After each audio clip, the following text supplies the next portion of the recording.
మొత్తం అంతమంది మహిళలకు మోసం చేయడానికి సిద్ధపడ్డారు చంద్రబాబు గారు అంటే మరి సూపర్ 6 సూపర్ ఫ్లాప్ అయ్యింది అనక ఏమనాలి? చంద్రబాబు గారే సమాధానం చెప్పాలి, కూటమి సర్కారే సమాధానం చెప్పాలి. గ్యాస్ సిలిండర్కు సంబంధించి కూడా అరాకొరా ఇస్తున్నారు. ఇక మహిళలకు సంబంధించిన ఫ్రీ బస్ అయితే చాలా చిన్న పథకం.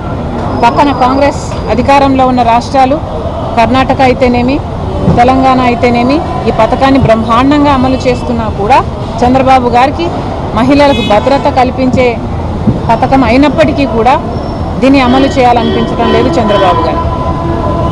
ఇక సూపర్ 6 అయితే సూపర్ ఫ్లాప్ అయినట్టే కనిపిస్తుంది. మిగతా పథకాలు కూడా చంద్రబాబు గారు ఎక్కడ దృష్టి పెట్టారు? ప్రతి జనవరి జాబ్ క్యాలెండర్ అన్నారు, కానీ ఇప్పటి వరకు కూడా మేము లక్షల ఉద్యోగాలు తెస్తున్నామని అరచేతిలో వైకుంఠం చూపిస్తున్నారు తప్పితే ఎవరికి ఉద్యోగాలు అయితే ఇంతవరకు రాలేదు. మరి చంద్రబాబు గారు వీటన్నిటికీ కూడా సమాధానం చెప్పాలి. ఫీజు రీయింబర్స్మెంట్ బకాయిలు అయితే 4,300 ఉన్నాయి. ఆరోగ్యశ్రీ బకాయిలు 4,000 కోట్లు ఉన్నాయి. ఇలా ఒక్కొక్కటి నిర్వీర్యం చేసుకుంటూ పోతున్నారు చంద్రబాబు గారు.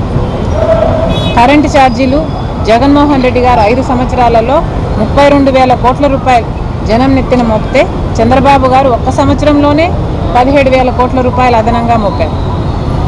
మరి ప్రజలకు ఏం మేలు చేస్తున్నట్టు? పేదవాళ్ళకి, ఎస్సీ ఎస్టీ బీసీ వాళ్ళకైతే 50 సంవత్సరాలకే పెన్షన్లు ఇస్తామన్నారు. ఇలా ఒక్కొక్కటి చెప్పుకుంటూ పోతే ఇంకెన్నో. చంద్రబాబు గారు చెప్పారు సూపర్ 6 గురించి ఎవరైనా మాట్లాడితే వాళ్ళ నాలుక మందమైనట్టు అని. మేము ప్రశ్నిస్తున్నాం, నిజంగానే చంద్రబాబు గారు తమ గుండెల మీద చేసుకొని చెప్పారు, మిమ్మల్ని ప్రశ్నిస్తున్న మా నాలుక మందమా లేక ఇంతమంది ప్రజలకు మోసం చేసిన మీ నాలుక మందమా?